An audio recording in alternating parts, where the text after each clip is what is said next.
আজকে বানাবো বাটা মাছের ঝোল, হালকা পাতলা বাটা মাছের ঝোল।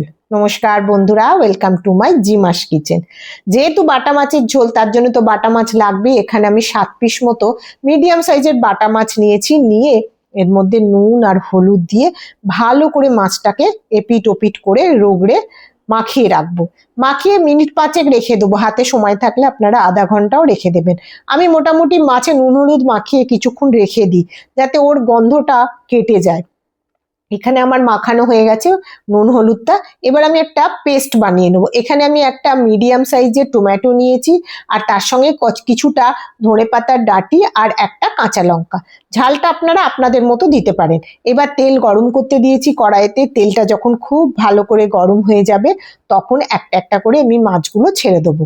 মাছগুলোকে আমি বেশ একটু লালচে করে ভাজবো, কারণ ছোট মাছ তো একটু লালচে করে না ভাজলে যেন মনে হবে কারোর কারোর ক্ষেত্রে আঁশটে গন্ধ লাগে।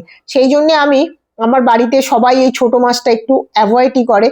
সেই জন্য আমি এটাকে একটুখানি লালচে করে ভাজবো, কিন্তু খেতে অত্যাধিক সুন্দর হয় এই বাটা মাছের ঝোলটা।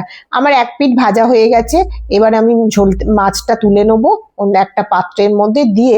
নেক্সট ব্যাচেও এইরকম ভাবেই আমি অন্য মাছগুলো ভেজে নেবো।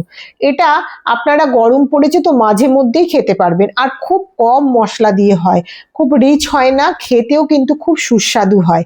আর সেই জন্য মাঝে মধ্যেই আমার এই রেসিপিটা বানানো হয়। মাছটা কোনো সময় বড় আসে, কোনো সময় ছোট আসে, সেটা কোনো ম্যাটার করে না, কিন্তু খেতে অত্যাধিক সুন্দর হয়। আমি এখানে দিয়ে দিলাম 1/2 টিস্পুন মতো কালো জিরে, দিয়ে এর মধ্যে বেগুন আর আলু, শুধু বেগুন আলু দিয়ে আমি ঝোলটা বানাবো। বেগুন আলুটা খুব ভালো করে নাড়াচাড়া করে একটুখানি লালচে টাইপের করে ভেজে নেবো। খুব বেশি ভাজার দরকার নেই। দেখুন আমার ভাজা হয়ে গেছে।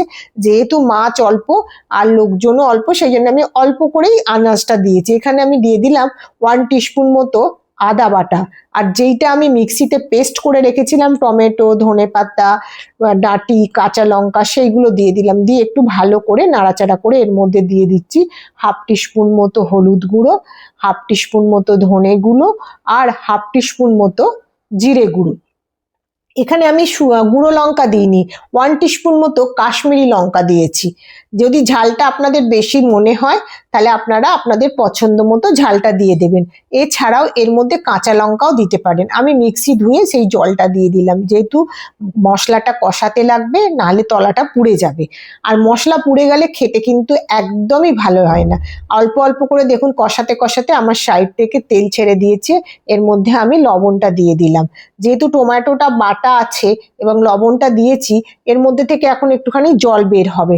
সেই জন্য এখন আর আমি কোনো জল দিলাম না। সেইটা থেকেই আমি কষাতে থাকবো যতক্ষণ না আরো ভালো করে আপনার সাইড থেকে তেল ছেড়ে দিচ্ছে এবং মশলার কাঁচা গন্ধটা চলে যাচ্ছে। দেখুন খুব ভালো করে আমার কষানো হয়ে এসছে। এইবার সাইড থেকে একদম একটু একটু একটু একটু করে তেল ছাড়তে আরম্ভ করে দিয়েছে। এবার আমি এর মধ্যে পরিমাণ মতো জল দিয়ে দেবো।